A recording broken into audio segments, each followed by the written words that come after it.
જય જલારામ. જય જલારામ.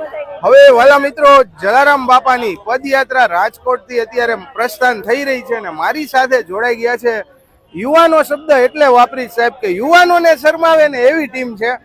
બધા લંડન થી આવ્યા છે પદયાત્રામાં. પહેલા તો બધાને જય જલારામ. હવે કેટલા યુવાનો આપણે જોડાયેલા છે ટોટલ તમારી એ ટીમમાં? 10 જણ. એટલે મેં ટોટલ કઈક 27 જણાનું ટીમ છે ને? નાના મોટા 27 જણા છે. કેટલા વર્ષોથી આવો છો? 15 વર્ષથી. મારા ભાઈ બીજા 17 વર્ષથી આવો છો? 7 વર્ષથી. સાહેબ, આ જલારામ બાપાનો પરચો કહેવાય કે રંગીલા રાજકોટ થી જે પદયાત્રા નીકળે છે છેલ્લા 25 વર્ષથી તો મને ખ્યાલ છે. અને આ અવિરત સેવામાં આ બધા પદયાત્રિકો જોડાણા છે. આમાં તમને પૂરું અપડેટ મળશે. વધુ ને વધુ વિડીયોને શેર કરતા જાજો. જય જલારામ લખતા જાજો. ને કયા જિલ્લામાંથી આ વિડીયો જોવો છે ખાસ કોમેન્ટ કરજો. આવજો. જય જલારામ.